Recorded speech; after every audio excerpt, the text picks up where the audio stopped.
এগুলোকে দেখুন, এরা কম খায় কিন্তু বেশি কাজ করে। জনাব পুতিফারকে অভিনন্দন। খোশ আমদেদ, খোশ আমদেদ। জনাব, এই দাসগুলো খুবই শক্তিশালী, দুটো ঘোড়ার কাজ একাই করে দেবে।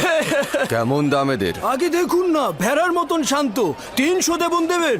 100 করে পাবে। কি বলছেন জনাব? 100 দেবন অনেক কম হয়ে যায়। দেখুন কি সুন্দর চেহারা। আচ্ছা ঠিক আছে, আপনি 200 দেবন দেবেন। যতই কথা বলো, 100 দেবনের বেশি তুমি পাবে না। জনাব একটু বিবেচনা করুন। ঘোড়ার মতন শক্তিশালী, ভেড়ার মতন শান্ত। আমি তোমাকে বলেছি, বিক্রয় না করতে চাইলে রেখে দিতে পারো। কি বলছেন জনাব? বাচ্চাটা কিন্তু অনেক সুদর্শন, কি বলো, তাই না? হ্যাঁ, সামর্থ্য থাকলে কিনে নিতাম। কত দিব বলে? আচ্ছা ঠিক আছে, ঠিক আছে। এগুলোকে গাড়িতে তোলো, তাড়াতাড়ি গাড়িতে তোলো। জনাব, আপনি যে খুশি করবেন, এটা কিন্তু এই বাচ্চাটার কোনো জায়গায় পাবেন না। একদম শান্ত, ভেড়ার মতন শান্ত, ঘোড়ার মতন শক্তিশালী, এরকম দাস আপনি কোথাও পাবেন না। তবে কি জানেন জনাবে আলী, 200 করে বিক্রি করলেও কিন্তু আবার লোকসানি থেকে যায়। কিন্তু জনাব পুতিফার যখন এসেছেন তখন আমি 200 করেই দেব। দুশ্চিন্তাগ্রস্ত হয়েও না ইউসুফ, আজ এরাই তোমার খরিদ্দার। হতে পারে তুমি একদিন এদের সবার খরিদ্দার হবে। এরা আমার কাছে কি চায়? এখানে কেন ভিড় করেছে? সৌন্দর্য সকলের অস্তিত্বে বিদ্যমান, কিন্তু বোধগম্য নয়। তুমি ইনসানের সকল রত্ন প্রদর্শন করেছ। তারা ইউসুফের নিজের সত্তার মূল ও হাকিকত উপভোগ করতে দাঁড়িয়েছে। তারা সুন্দরের পিছনে ছুটছে কেন? নিজেদের ভিতরে লুকায়িত সৌন্দর্য কি তারা দেখতে পাচ্ছে না? নিজেদের ভেতরের সৌন্দর্য দেখতে অন্তর্চক্ষু দরকার। এখানে তোমার সত্তার উপস্থিতিতে তারা মূর্তিমান হয়ে গেছে। কিন্তু তা তো কেবল বাহ্যিক দৃষ্টিতেই সীমাবদ্ধ থাকে। সকলেরই দৃষ্টি রয়েছে ইউসুফ, কিন্তু অন্তর্দৃষ্টি সকলের নেই। এই পরিস্থিতিতে আমিও তাদেরই ন্যায়। যদি তারা নিজেদের সৌন্দর্য বুঝতে পারত, আমাকে কেনার জন্য এত আগ্রহী হতো না। তারা না যতটা ইউসুফকে পছন্দ করার কারণে, তার চাইতেও খোদার খলিফাকে দেখার আগ্রহের কারণে হাজির হয়েছে। আদমকে সিজদা দেবার জন্য ফেরেশতারা উৎসুক হয়েছিল। এটা জানো ইউসুফ? 250 দেবন, 250 দেবন, 250 দেবন, 300 দেবন। 300 দেবন, 300 দেবন, 300 দেবন। আর কেউ আছেন? 320 দেবন। 380 দেবন। 380 দেবন, 380 দেবন। আর কেউ আছেন? 380 দেবন। আমি 400 দেবন দেব। এর চেয়ে বেশি দাম কে দিতে পারবে? কেউ কি চায় প্রস্তাব রাখতে এর চেয়ে বেশি দেবার? দেখতে শান্ত হলো, কিন্তু এরা অনেক শক্তিশালী। একাই এক গাড়ি লোহা টেনে নিয়ে যেতে পারে। এটা কেউ নিয়ে যাও। খুব ভালো নির্বাচন করেছেন। 3টা দাস নিয়েছেন না? আচ্ছা ঠিক আছে, আপনি 600 দেবন দেবেন। অনেক জিতে গিয়েছেন কিন্তু।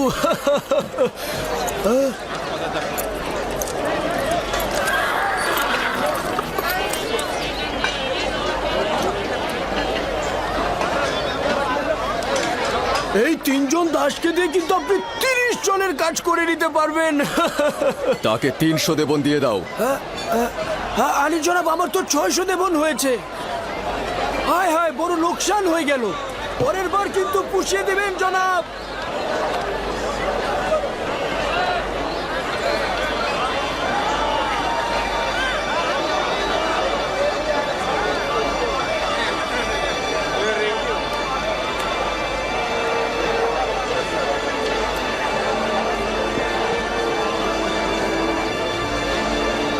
রওনা দাও।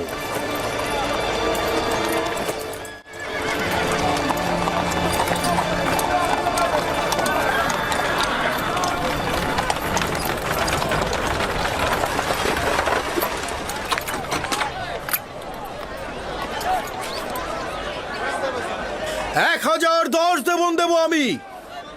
1020 দেবন দেব আমি। 1100 দেবন।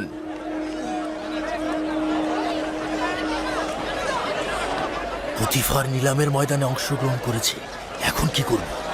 যে করেই হোক ওকে কিনতেই হবে। পুতিফার আর কতই মূল্য দেবে ওকে কিনতে? আমি ওর জন্য 1200 দেবন দেব। ওকে কিনতে 1300 দেবন দেব আমি। 1300 দেবন উঠেছে। এর চেয়ে বেশি কি কেউ দিতে চায়? যতটা মূল্য আমরা হেঁকেছি তা দিয়ে কিন্তু 10টা গোলাম কেনা যেত। কিন্তু পুতিফারকে যে করেই হোক আমাদের কিন্তু হারাতেই হবে। 1500 দেবন দেব আমি। 1500 দেবন দেবেন উনি। কেউ কি আছেন এর মোকাবেলা করার? কি লজ্জার ব্যাপার, মনে হচ্ছে যেন আসবাবপত্র ক্রয় বিক্রয় হচ্ছে। এই বালক যে কত অমূল্য তা যদি এরা জানতো তাহলে একে বাজারে তুলে এরকম দরদাম হাঁকাতো না।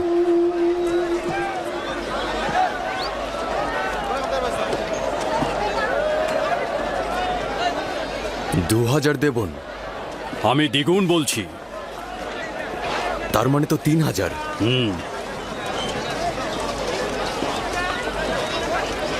3000 দেবন। 3000 দেবন। জনাব পুতিফার সেনাবাহিনীর প্রধান, তিনি মিশরের সম্ভ্রান্তদের একজন। তিনি 3000 দেবন প্রস্তাব রেখেছেন। জনাবে পুতিফার 3000 দেবন প্রস্তাব রেখেছেন। কার এত ক্ষমতা আছে যে জনাব পুতিফারের সাথে প্রতিযোগিতায় নামে? আপনাকে মোবারকবাদ, এখন থেকে এই গোলামের মালিক আপনি। আপনাকে এই নিশ্চয়তা দিচ্ছি যে একজন পরিপূর্ণ শিক্ষিত এবং আদব কায়দা জানা একজন গোলাম কিনেছেন। অনেক সৌভাগ্য, কল্যাণ এবং বরকতময় গোলাম। এই গোলাম জনাব পুতিফারের কাছে বিক্রয় করা হলো।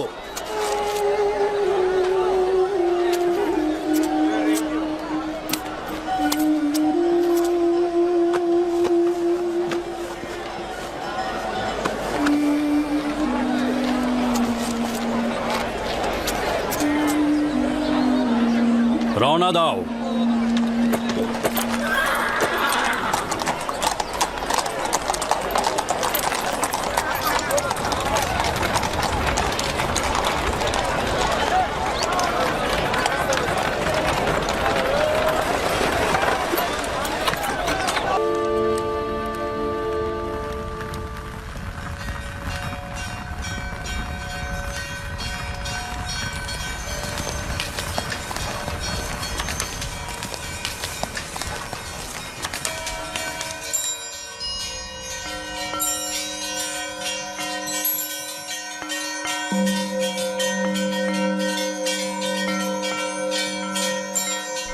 এই সবের জন্য তোমার প্রতি অনেক শুকরিয়া হে পরওয়ারদিগার। তুমি আমাকে অনেক সুখ ও স্বাচ্ছন্দ্যের আনুকূল্য দান করেছো।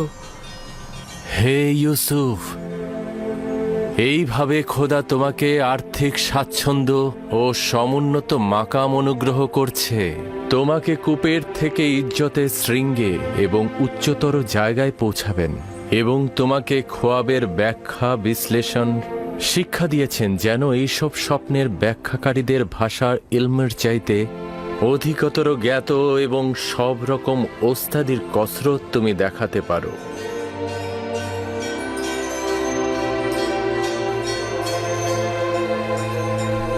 শুকরিয়া জ্ঞাপন করছি হে পরওয়ারদিগার, শুকরিয়া জ্ঞাপন করছি আপনাকে। খোদাবান সকল বন্ধুদের জন্য শুভকামনা করছি। খোদাবান পুতিফার, বানু জুলেখা, হানিফার, ম্যানিসাবু সহ সকলকে হেদায়েত করো। খোদাবান আমার মা জননীর রুহের মাগফিরাত কামনা করছি।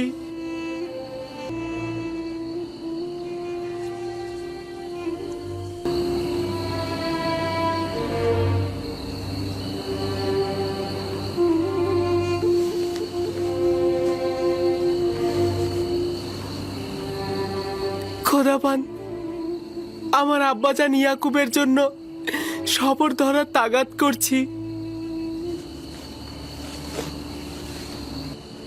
এই পিরানটি পরিধান করো আমার আব্বাজান। তুমি এটা পরিধান করো, দেখবে সঠিক মাপই রয়েছে। এটা পরার যার যোগ্যতা রয়েছে সে যদি এটা পরে তাহলে পিরানটি তার মাপেরই হয়ে যাবে। জানি বিচ্ছেদের দরদ খুবই কষ্টের, তাকে আমাকে ভুলতে সহযোগিতা করো।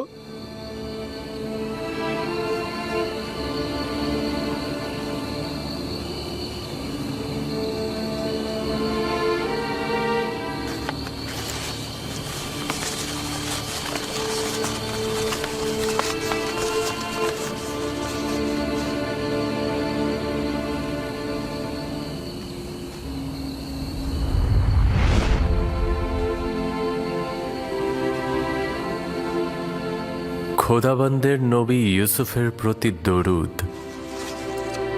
দরুদ খোদাবন্দের বার্তাবাহক ওহির ফেরেশতা। কি করছিলে তুমি? প্রিয় আব্বাজানের কাছে পত্র লিখছি।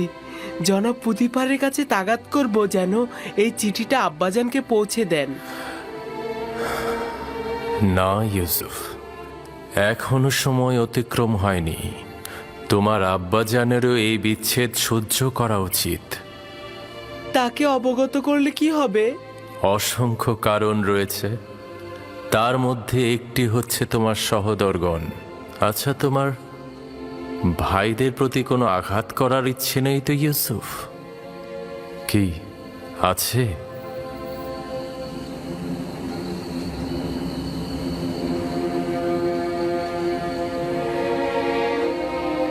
না না না, যদি আব্বাজান জানতে পারে তাহলে তাদের অভিশাপ দেবে। আব্বাজানের অভিশাপে ভাইজানেরা ধ্বংস হয়ে যাবে। না না না, আমি আমার ভাইদের কষ্ট সহ্য করতে পারবো না।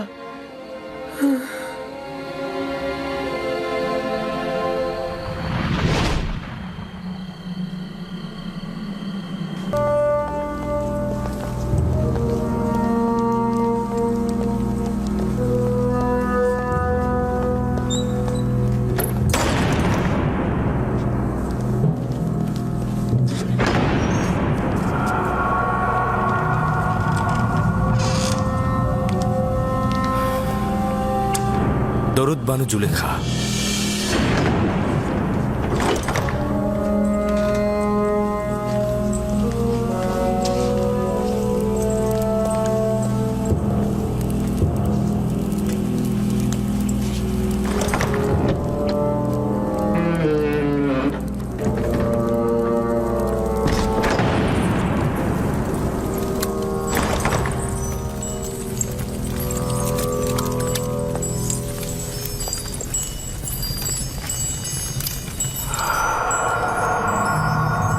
তুই অবগত রয়েছিস যে তুই আমার গোলাম? জি আমার বানু। এবং জানিস যে একজন গোলাম অবশ্যই তার মালিকের প্রতি আনুগত্য প্রকাশ করবে। এখন পর্যন্ত কোনো অবাধ্যতা দেখেছেন কি?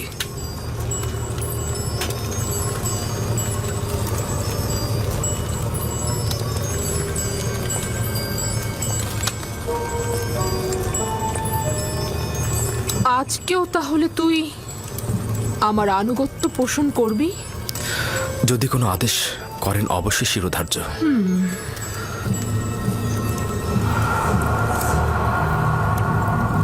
আজকে আমি নিজেকে তোর জন্য প্রস্তুত করেছি। খোদা তোমার কাছে পানা চাই। আপনি আমার কাছে কি চাচ্ছেন? খেয়ানত কি? আমি তো বলেছি আপনার কাছে সারা জীবন অনুগত থাকবো আমি, কিন্তু অনুগত আর বিশ্বাসের খেয়ানতের মধ্যে ভিন্নতা রয়েছে। আপনি আমার কাছে কি চাচ্ছেন? আমি তোর কাছে তোকে চাই। আপনার প্রতি দেবতার কাছে আমি বিশ্বস্ত। তিনি আমাকে মহব্বত করেন, তিনি আমাকে উন্নত স্থান দিয়েছেন। তার বিশ্বাসের খেয়ানত করব? আমাকে মহব্বত প্রকাশ করলে তাতে আমি তো খেয়ানতের কিছু দেখছি না। আমি আপনারও আপনার স্বামীর কাছে কৃতজ্ঞতা জ্ঞাপন করছি, কিন্তু তার মানে তো এই নয় আপনার মহব্বতের প্রতিদান দিতে গিয়ে আমি গুনার সাগরে ডুবে যাই। তুই আমার কাছে ঋণী, অবশ্যই তুই আমার মহব্বতের প্রতিদান দিবি, এবং একজন গোলাম হিসেবে তুই বাধ্য আমার আনুগত্য পোষণ করতে।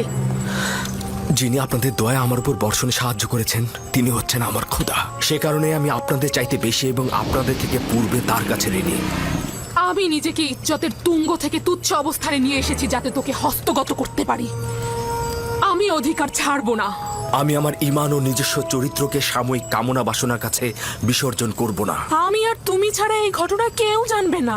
কিন্তু খোদাবন্দের নজর থেকে এটা আপনি কি করে গোপন করবেন? ও, তাহলে খোদাকে নিয়ে এত ভয়? আমিও তার কাছে লজ্জিত। এটা তো কোনো ব্যাপারই না। তোমার দৃষ্টি সহ্য করতে পারবো না। আমাকে ক্ষমা করো হে মহান আমুন। সে আর আমাদের গুনার সাক্ষী নয়। আমার ভয় মহাপরাক্রমশালী ও প্রখর দৃষ্টি সম্পন্ন খোদায়। ওই হাতে তৈরি আমুনকে ভয় পাওয়া তো অজ্ঞতা ও মূর্খতা ছাড়া আর কিছুই নয়। তুই আমাকে অজ্ঞ ও মূর্খ বললি? আমি তোর মতো শত লোককে পায়ের নিচে পদদলিত করতে পারি। আমার ঘোড়াগুলোর বিষ্ঠা পরিষ্কার করার মতো যোগ্যতাও তোর নেই। আর তুই কিনা মহান আমুনের কাছে আনুগত্য প্রকাশ করাকে মূর্খতা বলছিস? আমি আদেশ করছি, তুই পালন করতে বাধ্য। আর তা না হলে তোর কবর এখানেই হবে।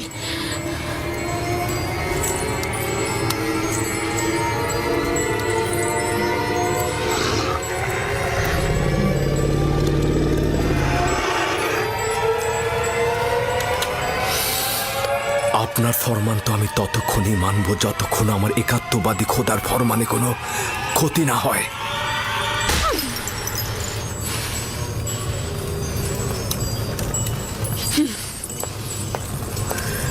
এখন এর সর্বোত্তম জবাব হতে পারে তোমার ন্যায় একই কাজ আমারও করা। হে খোদা তাআলা, তুমি আমার একমাত্র সাহায্যকারী।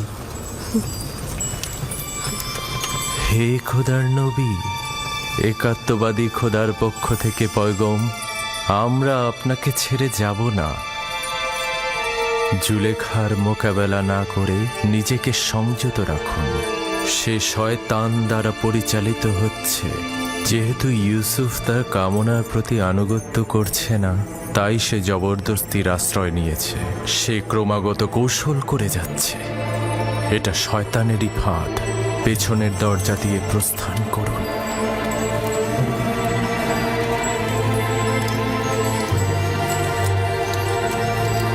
হে খোদার নবী, একাত্মবাদী খোদার পক্ষ থেকে এই পয়গম, পেছনের দরজা দিয়ে প্রস্থান করুন।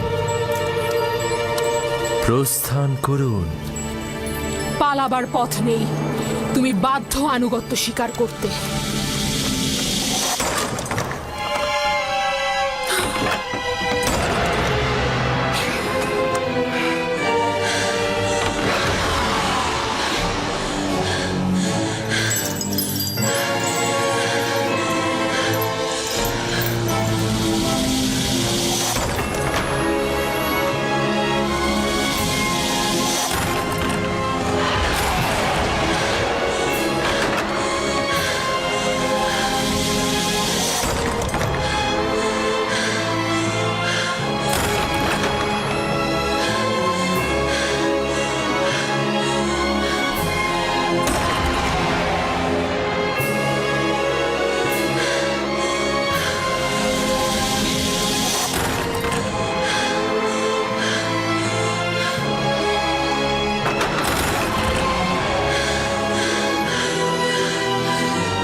আমার মনে হয় এখানে কোনো খবর রয়েছে যার বিস্তারিত জানা দরকার। শুনতে চাচ্ছি, যে কেউ একজন কি বলবে? হায় আফসোস আমার। এই সকল মহব্বতের প্রতিদান দেখুন। দেখছেন তো আপনার সহধর্মিনীর সাথে সে কি আচরণ করেছে। এর শাস্তি কি? সে আপনার সহধর্মিনীর প্রতি কুদৃষ্টি পোষণ করেছে।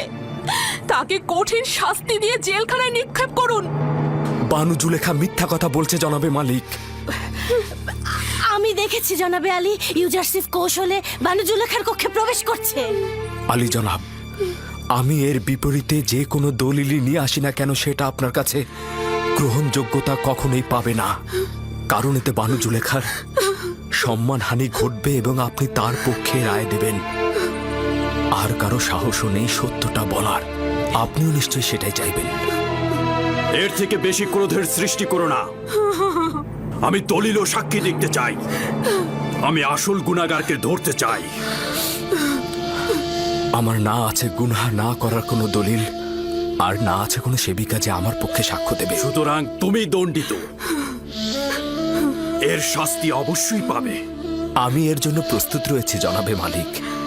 তবে হাকিকত হচ্ছে সে আমাকে তলব করেছে এবং মিলনের ইচ্ছা পোষণ করেছে। আর এটা প্রমাণ করতে আমার নিজস্ব খোদা ব্যতীত আর কোনো সাক্ষী নেই। তুমি জুলেখার নির্জনতার সুযোগে প্রবেশ করেছ। করিমামা সাক্ষী রয়েছে। সকলেই জানে বানু জুলেখা অপরাধী, কিন্তু তার বিরুদ্ধে সাক্ষ্য দেওয়ার সাহস নেই কার। তোমার সাক্ষীকে হাজির করো এবং সাক্ষ্য দিতে বলো। খোদা ব্যতীত আমার তো আর কোনো সাক্ষী নেই। যদি আমাকে একাকী ছেড়ে দেন তো আমাকে সর্বাপেক্ষা কঠিন পরিস্থিতির মধ্যে পড়তে হবে।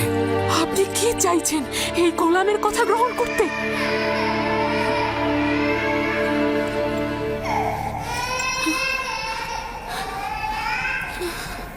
যদি নিজেকে নিষ্পাপ প্রমাণ করতে না পারো তাহলে এই মুহূর্তে প্রাণ বিসর্জন দেওয়ার জন্য প্রস্তুত হও। জনাবে আলী, আমি নিজে দেখেছি ইউজারসিফ রাজমহলের দিকে আসছিল। আসবার পথে সে বাচ্চাটির সঙ্গে খেলা করে এবং তারপর কৌশলে এই সপ্ত দরজা দিয়ে ঢুকে একটা একটা করে দরজা বন্ধ করছিল। আমি নিজের কক্ষে বিশ্রামরত অবস্থায় ছিলাম। তাকে নিজের শিয়রে দেখে চিৎকার করে সাহায্য চাইছিলাম, আর তখন সে পালাতে লাগলো। রুদামুনকে এখানে ডাকো। ইউজারসিফের উচিত এখানেই শাস্তি পাওয়া।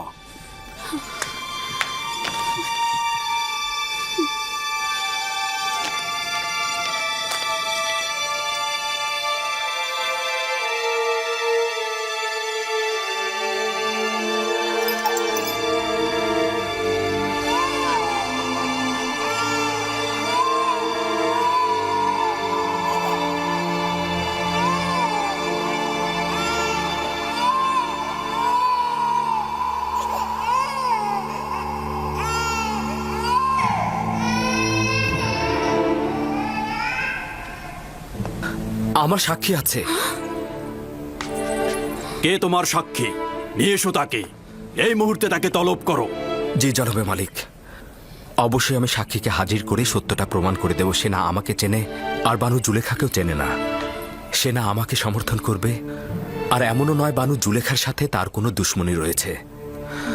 সে তোতা পাখির মতো সত্যটা বলে যাবে, আর এতে কার লাভ হচ্ছে আর কার ক্ষতি হচ্ছে সেটা সে বুঝবে না। সে কে? শাস্তি পাবার পূর্বেই তাকে এখানে তলব করো। আমার সাক্ষী সেই শিশুটি যার কান্না আপনি এখনো শুনতে পাচ্ছেন। তুমি কি আমার সাথে ঠাট্টা করছো? না জনাবে মালিক, আপনার কাছে আমি তাগাদ করছি ওই শিশুটিকে দয়া করে এখানে নিয়ে আসুন, তাহলেই সত্য প্রমাণিত হয়ে যাবে। একজন নবজাতক সাক্ষী দেবে? সে তো এখনো কথা বলতেই শেখেনি। ঠিক আছে, বলুন তাকে নিয়ে আসতে।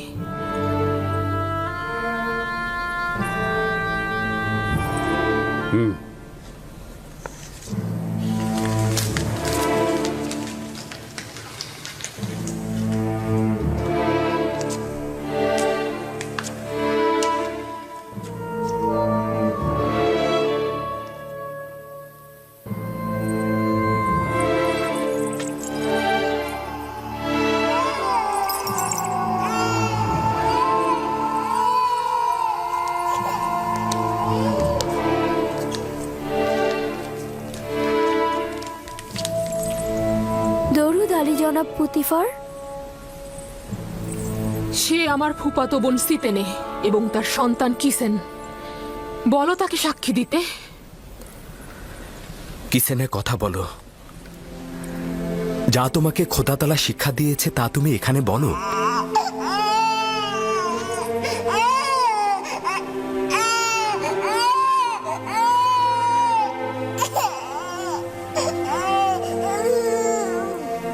বলো কিসিনে।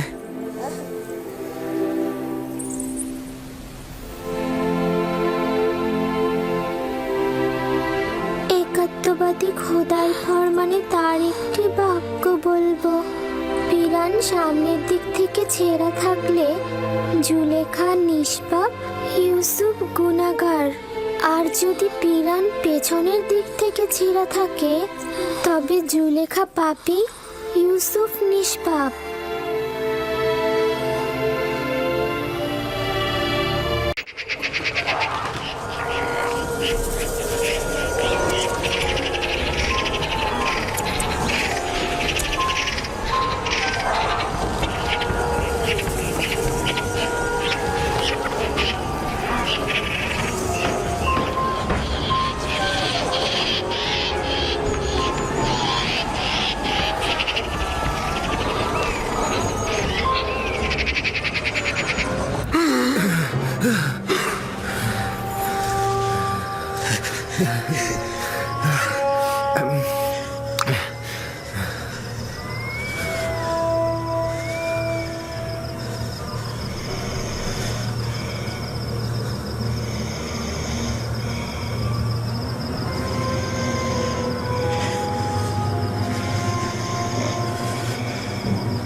ইরানুস, ইরানুস, ইরানুস ওঠো, ইরানুস।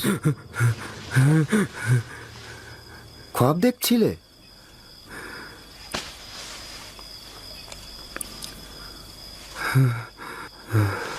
আজব খোয়াব ছিল।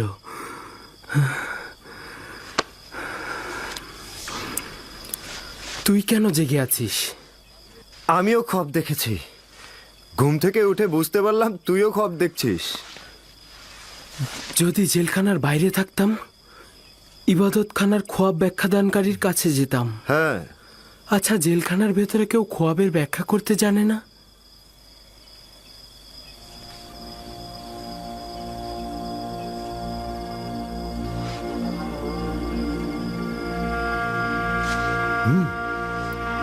ইউজারসিফ। হ্যাঁ। এখন গভীর রাত, ভোরে ভোরে ইউজারশিপ যদি ভোরবেলা খনিতে যায়? কারাগার পরিষ্কার পরিচ্ছন্নের জন্য কিদামিন কালকে কারাবন্দীদের ছুটি দিয়েছে।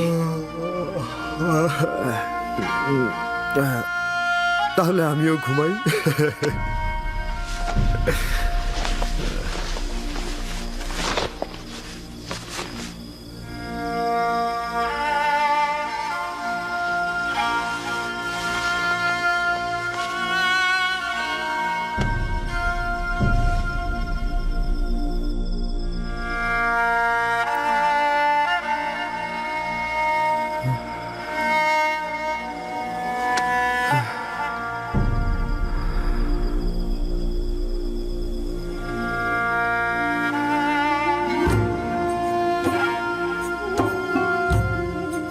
তোমার রিসালাতের সময় পৌঁছে গিয়েছে। এখন থেকে পরবর্তীকারের আদেশ ও তোমার কর্তব্য হলো কারাবন্দী ও মিশরের মানুষের হেদায়েত ও একাত্মবাদী খোদার তাবলিকের জন্য অঙ্গীকারবদ্ধ হওয়া। নিঃসন্দেহে এই পথে খোদা তাআলা তোমাকে সাহায্য ও মদত দেবে।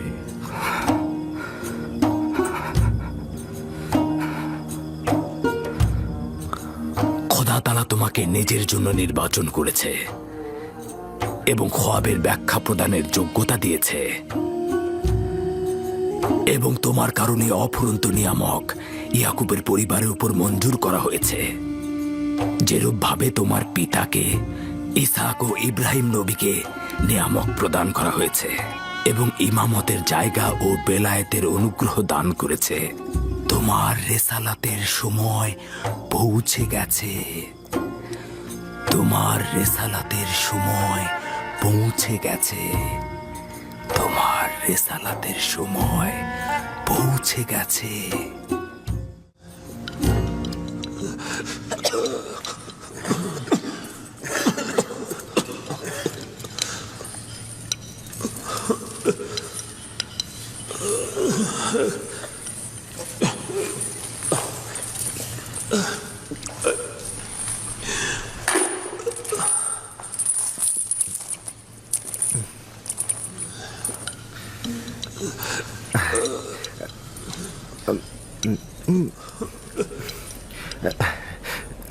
আমি ও ইরানোস একটা খব দেখেছি, তুমি ব্যাখ্যা করতে পারবে? কি খোয়াব দেখেছ? আগে বর্ণনা করো দেখি। আমি খোয়াবে দেখলাম আঙ্গুরের থোকা থেকে আঙ্গুরের রস নিংড়ে পেয়ালায় ভরে বাদশাকে দিলাম। বাদশা অনেক ভীত ছিল। ভালো খব নয়। একদমই ভালো খব নয়। আচ্ছা, আর তুমি কি খোয়াব দেখেছ? আমি খব দেখেছি, এক ঝুড়ি রুটি আমার মাথায় ছিল, আর পাখিগুলি এসে রুটিগুলি খেয়ে সাথে নিয়ে চলে গেল। হ্যাঁ, চলে গেল। হ্যাঁ, হ্যাঁ।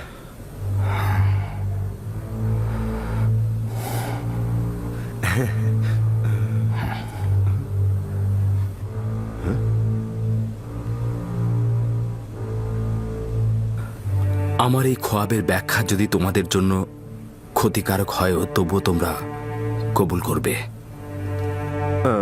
কবুল করব। কবুল করবে? এইটা কি করে হবে? তুমি যেটা বলবে সেটাই মেনে নিতে হবে। বোঝাই যাচ্ছে যে তোমরা আমার কথার হাকিকত নিয়ে সন্দেহ পোষণ করবে। আমি তোমাদের অধিকার দিচ্ছি, তবে এটা জেনে রাখো যে আমি খোয়াবের ব্যাখ্যা জানি, আর আমি এখন যেটা বলবো সেটা অবশ্যই বাস্তবে ঘটবে। প্রথমে আমি তোমাদের একটা নিশানা স্পষ্ট করব, তারপরে আমি তোমাদের খোয়াবের ব্যাখ্যা প্রদান করব। যেমন কি নিশানা? যেমন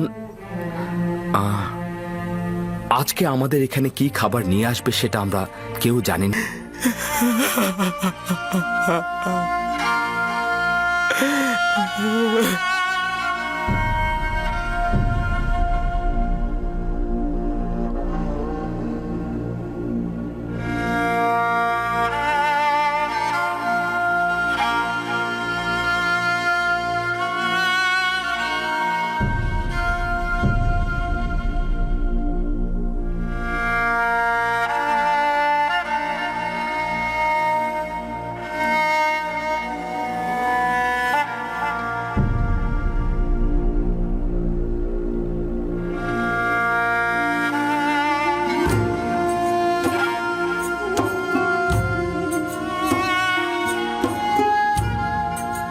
খোদা ভিন্ন অন্য কারো কাছে প্রার্থনা করো না। যা কিছু চাও শুধু তার কাছে যাও। একমাত্র প্রত্যক্ষদর্শী এবং সকল ক্ষেত্রে যার উপস্থিতি, তিনি হচ্ছেন উনি। যদি সঙ্গী চাও তাহলে তিনি হচ্ছেন তোমাদের সঙ্গী, তোমাদের অভিভাবক। যদি সংরক্ষক ও প্রহরী চাও তাহলে তিনি তোমাদের তত্ত্বাবধায়ক। যদি নিয়ামত দানকারী চাও তবে তিনি তোমাদের নিয়ামত দানকারী এবং পরওয়ারদিগার। এবং যদি উপদেশ ও নসিহত চাও তবে তিনি তোমাদের উপদেশ দাতা ও উত্তরাধিকারী। যা কিছুই মাখলুকাতের কাছে অন্বেষণ করো তার সবকিছুই একজনের কাছে রক্ষিত। আফসোস, খোদা ভিন্ন যদি অন্য কারো কাছে হস্ত উত্তোলন করো তাহলে অগণিত মাখলুকাত অপমানিত হবে। যদি কাল বা পরশু কিয়ামতের দিন খোদাবন্ধ ইনসাফ সহ জাহের হন তাহলে তো অসংখ্য পর্দা ছিন্ন ভিন্ন হয়ে যাবে। যদি তিনি ইনসাফ সহকারে সৃষ্টির দিকে নজর দেন, যদি কিয়ামতের দিন খোদা তাআলা মজলুমের আর্তনাদ শোনেন তাহলে অসংখ্য গুনাহগার আমির ওমরা পাপী তাপী বন্দী হয়ে যাবে। অতএব আখিরাতের সফরের জন্য রসদ সঞ্চয় করো এবং কাল কিয়ামতের জন্য নিজেদের আমলকে সংশোধন করে নাও। ফায়েকের মতো সবাই সফরের জন্য প্রস্তুত হও, কেননা সকলকে এই পথেই যেতে হবে।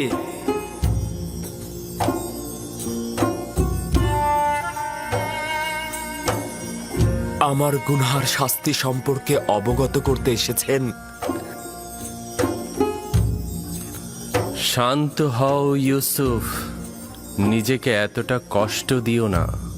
আমি আমার পাপ সম্পর্কে অবগত, আমি কখনোই নিজেকে ক্ষমা করব না। তোমার এই অবগত হওয়াতেই মহান খোদার সন্তুষ্টি। তার আনুকূল্য অপার অসীম যা ইউসুফকে লজ্জিত করেছে। তিনি তো আমাকে আমার প্রিয় পিতা ও অন্যদের চাইতে অধিক ভালোবেসেছিলেন। মহান খোদাবান যার হাতে, সকল কুদরত ও সম্মান তার হাতে। কে আমাকে মিশরের আজিজের রাজমহলে নাজ নিয়ামতে ডুবিয়ে দিয়েছিল? মহান খোদাবানদের হৃদয়ে যে রয়েছে সকল নিয়ামত তার রয়েছে। কে আমাকে জুলেখা ও মিশরের অন্যান্য নারীদের হাত থেকে নাজাত দিয়েছে? মহান খোদাবান্দ, যিনি মুমিনদেরকে মন্দ ও খারাপ কাজ থেকে ফিরিয়ে নিয়ে আসে। যে খোদা আমাকে এভাবে স্মরণে রাখেন আর আমি কিনা তার উপস্থিতিতেই অন্যকে স্মরণে। ইউসুফের কি এই পাপের জন্য রক্তের অশ্রুপাত করা উচিত নয়? আমার তো বিলাপ করতে করতে বুক ফেটে যাওয়া উচিত। গুনাহ করেছি খোদা, পাপ করেছি আমি প্রায়শ্চিত্ত করতে চাই। যদি ইউসুফ তার নিজের ভুলের জন্য এই রূপ অনুতপ্ত না হতো, একইভাবে মহান খোদার দরবারে আনুগত্য পোষণ না করত, তাহলে খোদার আনুকূল্য থেকে বিচ্যুত হয়ে যেত, নবুয়াতের মাকাম থেকে বিচ্যুত হতো। সিদ্ধান্ত ছিল ইউসুফ 1 বছর জেলখানায় থাকবে, কিন্তু এখন এটা 7 বছর বৃদ্ধি করা হয়েছে যেন ইউসুফ তার পাপের প্রায়শ্চিত্ত করে এবং কারাবন্দীদের হেদায়েত দান করে, কারণ ভবিষ্যতে ইউসুফের অসংখ্য বন্ধু দরকার হয়ে পড়বে। আমি কারাগার আলিঙ্গন করছি, এমনকি যদি সমস্ত জিন্দেগি হয়। শুধু আমার মাবুদ যেন আমার থেকে দৃষ্টি ফিরিয়ে না নেন, শুধু এটাই কামনা করছি। আমি শুকরিয়া জ্ঞাপন করছি, শুকরিয়া জ্ঞাপন করছি।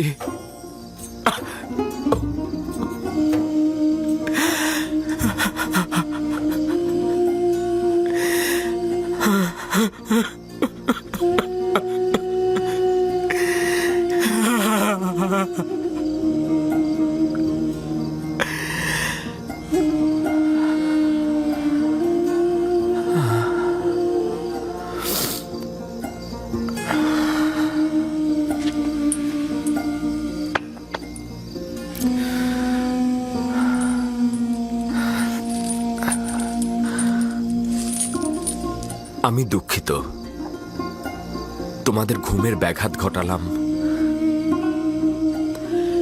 সব সময় একটাই দোয়া করবে, খোদা তাআলা যেমন আমাদেরকে ঈমান দান করেছেন তেমনি তা যেন ফিরিয়ে না নেন। সব সময় বলবে, হে পরওয়ারদিগার, আমাকে হেদায়েতের পর আমার অন্তরকে ধ্বংস ও অন্ধকারে নিক্ষেপ করো না।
এইটা এখন একদমই পরিষ্কার। গমের শীষের সাথে গরুর খোয়াবের মিল রয়েছে।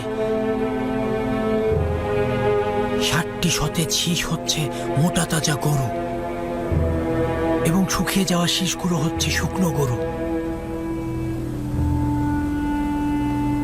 আমি পরপর 2 রাত ভিন্ন আকৃতির খোয়াব দেখলাম। এখন তো আমাকে আর বলতে পারবেন না যে আমার খোয়াবের কোনো ব্যাখ্যা নেই। একদমই চালাকি করবেন না। আমি খোয়াবের ব্যাখ্যা চাই। আপনারা না পারলে স্বীকার করুন, যেন আপনাদের জ্ঞান সম্পর্কে বুঝতে পারি। আজ রাতেই আমার খোয়াবের ব্যাখ্যা চাই। যদি খোয়াবের ব্যাখ্যা না দিতে পারেন তবে পায়ে বেরি পরিয়ে সবাইকে কারাগারে নিক্ষেপ করা হবে।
সুঘ্রাণ পাচ্ছি।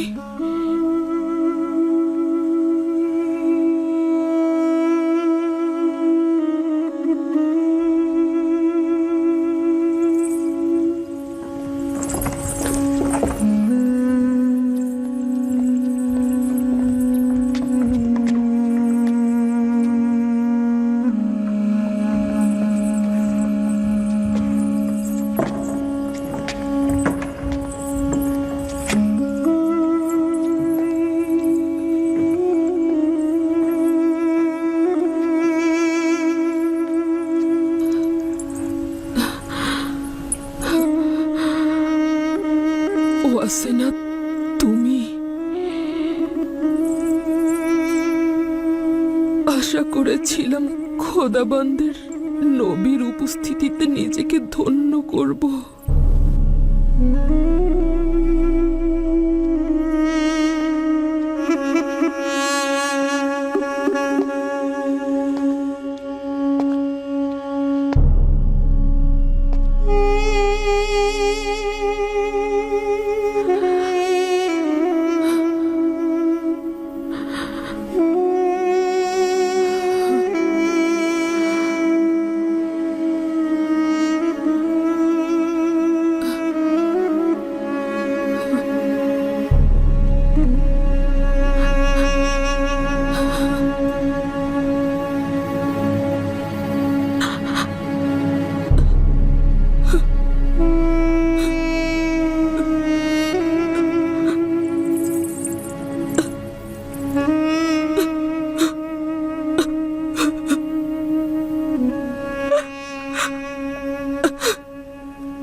তুমি সেই জুলেখা। একদিন আমার অস্তিত্ব ছিল, এখন শুধু তুমি। এর মধ্যে জুলেখা নেই।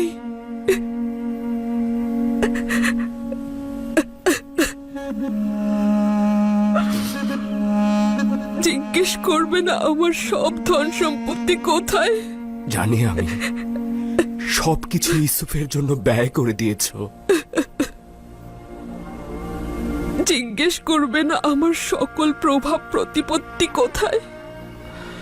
শুনেছি সবকিছু আমার পথে ফানা করে দিয়েছো। জিজ্ঞেস করবে না আমার সকল সৌন্দর্য ও লাবণ্য কোথায় বিলীন হয়ে গেল? ইশকের দর্দ জানকে জ্বালিয়ে পুড়িয়ে ছারখার করে দেয়, আর দেহকে করে চূর্ণ বিচূর্ণ। এখন বলো তো দেখি, ইউসুফের জন্য তোমার ইশক কোথায়? ওই ইশক এখনো সুমহান, সমুন্নত রয়েছে সকল অস্তিত্ব দিয়ে। সিনায় লালন পালন করছি। তোমার থেকে খবরহীন থাকার কারণে ক্ষমা চাইছি। উপরওয়ালার ইচ্ছাই সবচাইতে বড় ইচ্ছা, সে আমাকে খবরহীন করে রেখেছে। আমার অবহেলা ছিল না। এটা কি তুমি আমার সাথে এত মোলায়েম কথা বলছো? এটা তো আসলে তোমারই হক জুলেখা। এখন তুমি একক ও অদ্বিতীয় খোদার পয়গম্বরের মনোযোগে রয়েছ। বলো তুমি আমার কাছে কি চাও? কি চাইবো? এখন তো সবই রয়েছে। মাহবুবকে চেয়েছি, সে তো এখন আমার কিনারায়। মাহবুবকে চেয়েছি, সেও সাথে রয়েছে। শুধুমাত্র ইউসুফকে দেখার ইচ্ছে ছিল, কিন্তু হলো না। আমার চোখ দুটো আমি হারিয়ে ফেলেছি। যদি মাসুক তোমার দৃষ্টিশক্তি ফিরিয়ে দিতে নাও পারে, তবে মাবুদ তো রয়েছে।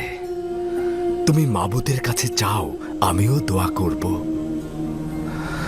যদি খোদা তাআলার ইচ্ছা হয় তো তোমার চোখ দেখতে পাবে।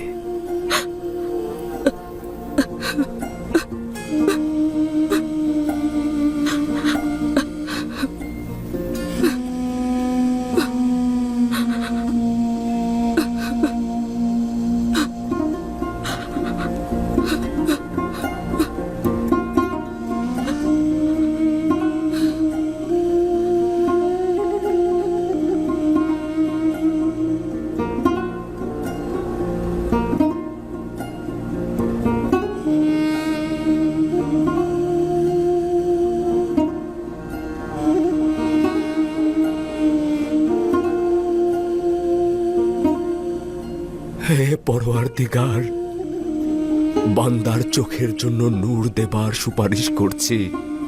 তুমি যেভাবে তার দিলকে ঈমানের নূরে আলোকিত করেছ, ঠিক সেভাবেই তার চোখ দুটোকে আলোকিত করে দাও।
নবী, আমি তোমাকে দেখতে পাচ্ছি। আমি দেখতে পাচ্ছি। আমি দেখতে পাচ্ছি।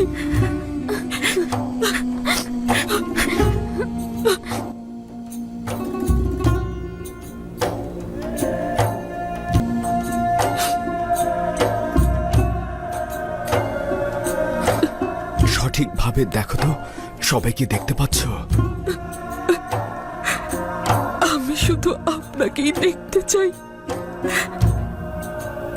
আপনাকে ছাড়া আর কিছুই দেখতে চাই না। তার কাছে বলেছিলাম যেন আমি একবার ইউসুফকে দেখে মরতে পারি, একবার ইউসুফকে দেখতে পারি। উফ, এই চোখের অশ্রু আমার কাছে কি চাও? ইউসুফকে দেখতে দাও। আমার জীবনের শেষ মুহূর্তে ইউসুফকে একটু ভালোভাবে দেখতে চাই। চিন্তিত হও না জুলেখা, খোদা তাআলার পক্ষ থেকে সিদ্ধান্ত নেওয়া হয়েছে তোমার হারানো যৌবন আবার ফিরিয়ে দেওয়া হবে।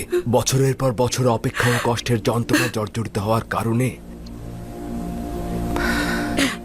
এভাবেই তার প্রতিদান দেওয়া হবে। খোদা তাআলার রহমত দেখতে পারছো? বিশ্বাসই হচ্ছে না, জুলেখা দেখতে পাচ্ছে। কেন নয়?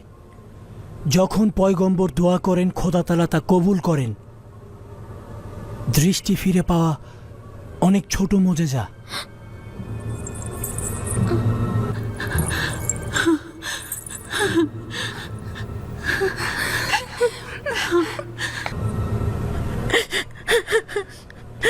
বানু, বানু, ইয়ামিনী, বানু আপনি দেখতে পাচ্ছেন? তোমাদের কত বয়স্ক আর বৃদ্ধ দেখাচ্ছে। নিজেদের পুরো জিন্দেগি উৎসর্গ করে দিয়েছো। বানু, আমি তোমাদের দেখতে পাচ্ছি।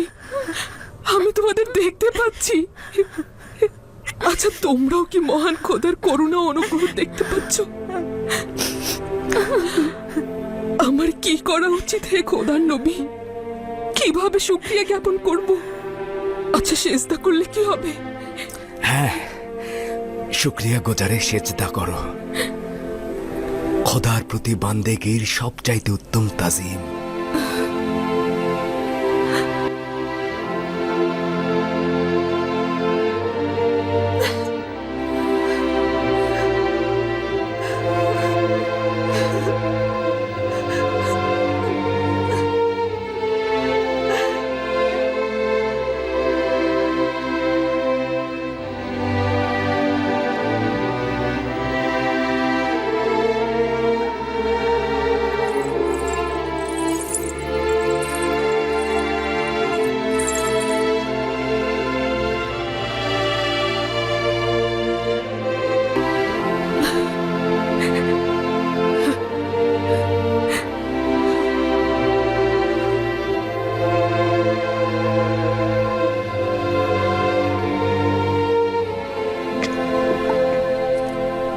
আমনের ইবাদতখানার খাদেমরা কি দেখেছেন, নাকি এখনো কোনো সন্দেহ আছে?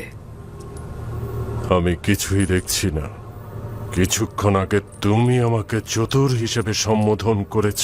অতএব এটা আহাম্মকি নয় যে এই খেলাটা অতি সহজেই মেনে নেব।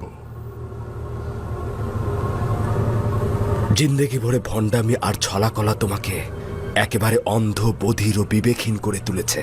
তুমি কখনোই নিজের গোরামি থেকে ফিরে আসবে না। কোনটাকে তুমি আহাম্মকি বলছো? একক খোদা আতুনের কুদরত, নাকি জুলেখার দৃষ্টি ফিরে পাওয়া? আমার দুটোতেই সন্দেহ রয়েছে। আমি একেবারেই বিশ্বাস করছি না যে জুলেখা পূর্বে অন্ধ ছিল। জুলেখা যে অন্ধ ছিল তাই শহরের সকল লোকই জানে, কোনো সন্দেহ নেই। কিন্তু তোমার দৃষ্টিশক্তি নিয়ে সন্দেহ রয়েছে। জুলেখার অন্ধত্ব নিয়ে সন্দেহ রয়েছে। সমস্যা নেই, আচ্ছা, এটা বিশ্বাস করেন কি জুলেখা বৃদ্ধ ও বিবর্ণ হয়ে গিয়েছে? যদি জুলেখা জোয়ান ও সৌন্দর্য ফিরে পায় তবে ঈমান আনবেন?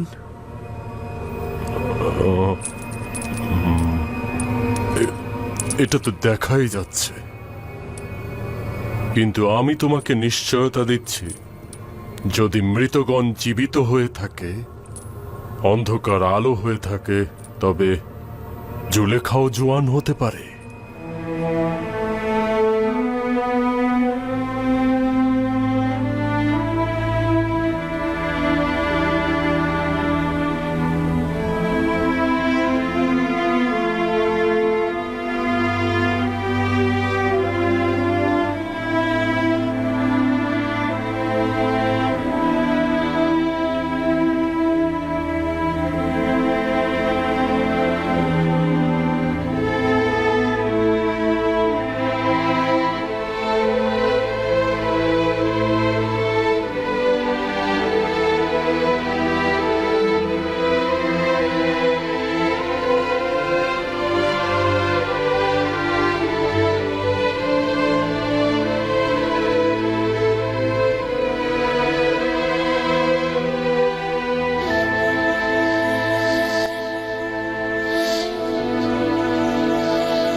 বানু বানু কি হলো বানু বানু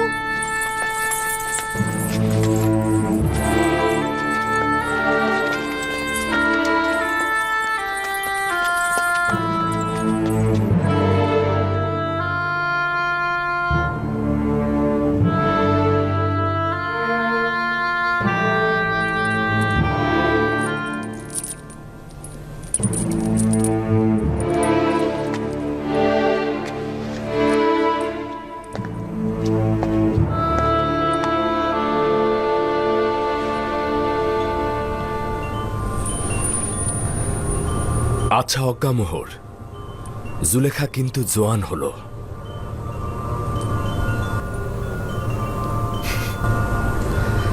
জানতাম যে কল্ব হাজার হাজার বান্দাকে খোদার ইবাদত থেকে ফিরিয়ে কুফরি ও শিরক ইবাদতে অনুপ্রাণিত করেছে, সে কল্ব কখনো হেদায়েতের নূর দ্বারা আলোকিত হতে পারবে না। এখনো কি ইউজারশিপের খোদার প্রতি ঈমান আনয়ন করতে চান না আপনি, নাকি এখনো অক্ষম আমুনের অনুসারী হয়ে তারই ইবাদত করতে চান আপনি?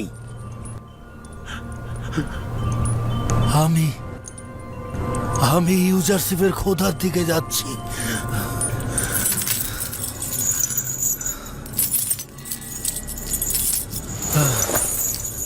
আমি আর আমুনের ইবাদতকারী হয়ে থাকতে চাই না। আচ্ছা, খোদার নবী কি আমাকে গ্রহণ করবেন? খোশ আমদেদ খপু, খোশ আমদেদ।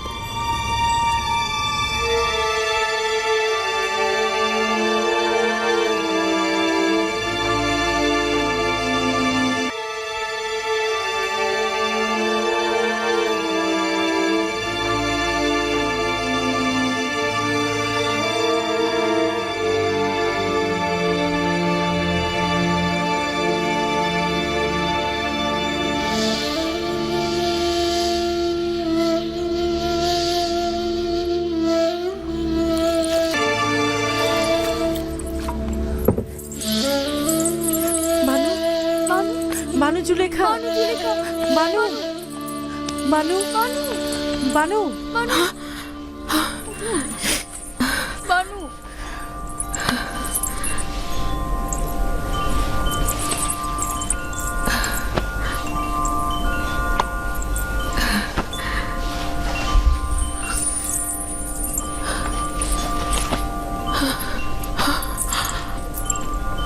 আয়না আয়না,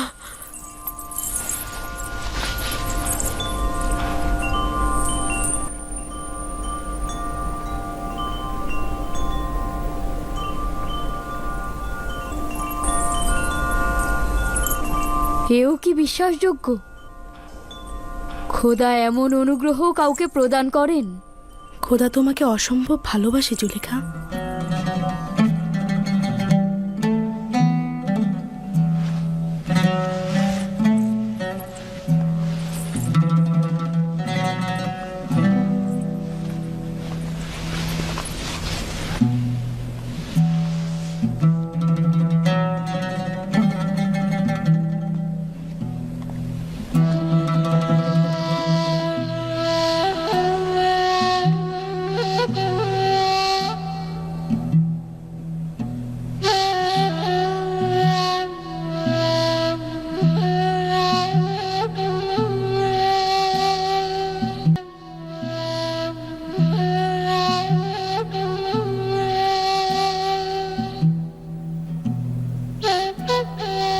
Señora, debemos agradecer a Dios de que pueda ver.